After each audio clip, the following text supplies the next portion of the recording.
Hi YouTube, it's Kathy and I'm here today to talk to you about my TBR for Nonfiction November.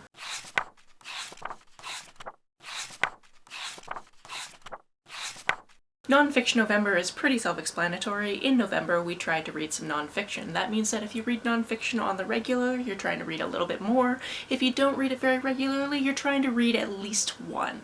In fact, if you read at least one nonfiction book during November, you've done it. You've done the assignment. However, there are prompts for those who want them. I haven't done a TBR for a readathon in a really long time outside of the Queer Lit Readathon, which, by the way, announcements for that are coming very soon. And I'm kind of a little bit sad that I haven't done a lot of TBRs recently because I used to love doing TBRs for literally every readathon I could get my hands on. However, this is one that I try to do every year, so we're gonna try to give it a go. As is now traditional, Olive has given us 4 prompts, one-word prompts that you can interpret in multiple different ways, and I've decided to take those prompts and use them to figure out which books I'm going to prioritize. You know, exactly how you're supposed to use the prompts. I'm not just making up how to do this. The first prompt on the list is fraud, and obviously my true crime loving self tends to skew towards true crime when I hear the word fraud, so for that one I'm going to be reading Pirate Cove, an insider's account of the infamous Southport Lane scandal. It also occurs to me that this is probably shiny. I don't have a viewfinder so I can't tell you, but let's hold up the naked book while we're doing this, just in case, because editing Kathy will be less annoyed. This is probably also shiny, but I think less so. This actually came in at the perfect time because somebody from Bancroft Press actually reached out to me about a completely different book that I was going to pass on. Just didn't seem like something I'd be able to prioritize, so I didn't want them to send me a copy if I wasn't going to get to it quickly.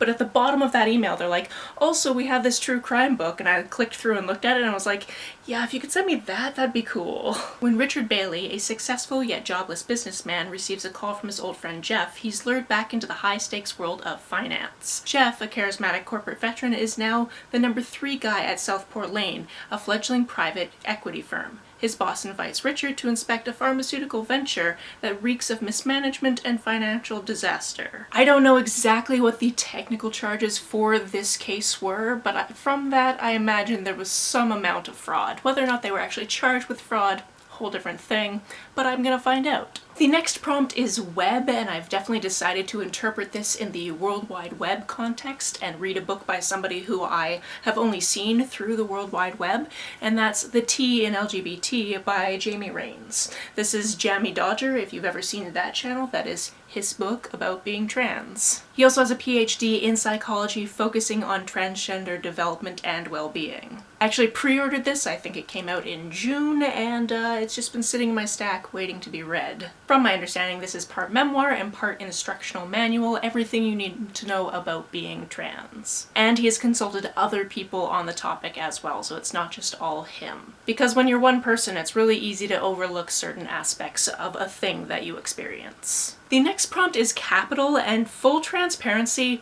I had something completely else picked out for this. However, that book is published by St. Martin's Press, and I'm trying not to read anything published by them and their imprints at this point because of the things that one of their employees said about Palestine recently. I'll try to put some resources to that whole thing down below, but as of filming this video, Wednesday Books, because it was a Wednesday Books employee, and St. Martin's Press haven't said anything about this situation, and we're not too happy about it, so boycott. Even though the book that I was going to read by them was from 1980, I still took it off this list. Instead of that, I've slightly shoehorned in something else that I got out recently from the library and was going to read recently anyway, and that's The Best We Can Do. This is a graphic memoir about this person growing up in California, but also wanting to learn more about their parents who grew up and had to flee Vietnam. The capital aspect of this that I'm going to throw in there is I noticed while I was looking at this book and information to do with this book that in Vietnamese, both the V and the N are capitalized, whereas in English we just capitalize the V and it's all one word. Yes, that is very tenuous, and I also tried to really figure out where in Vietnam her parents came from, although it didn't say cities, so I couldn't pick a capital city from that. Also, I know that she lives in California, but nowhere did it tell me where in California, so I don't know if she lives in that capital. So yes, I am using that very tenuous, this is how they capitalize Vietnam and Vietnamese, and I'm sure at some point in this book other capitals will be mentioned. This is also quite a lengthy graphic novel memoir, memoir, so I'm sure there will be other forms of capitals used in it that I can just retroactively say, yes, that's exactly why I picked this for this prompt. Also, as a reminder, you do not have to fulfill the prompts whatsoever if you don't want to. The final prompt on this list is display, and for this one I've decided to read Queering the Stage. This is an anthology about queerness within theater, and obviously when you're in theater you are on full display to an audience, which is why I picked it for this prompt specifically. I've had this just sitting on my Kindle waiting for me to get to it for quite some time now, so I'm excited to finally have a reason to do that. That's my biggest thing about reading prompts. I really love that they get me to pick up things that I want to pick up, because there are so many things I want to pick up and it's hard to boil it down just to one thing sometimes. This one is a little bit of an older book, and the subtitle of it is Through Plays and Monologues, A Roadmap to GLBT History and Heroes from 1994 to 1997. Part of the synopsis reads, this is a first-hand description of performing during the queer 90s as a club kid in New York City. So, yes, please. And there you have it. Those are the books I am prioritizing during Nonfiction November. Who knows, I might read more nonfiction at this time during this month.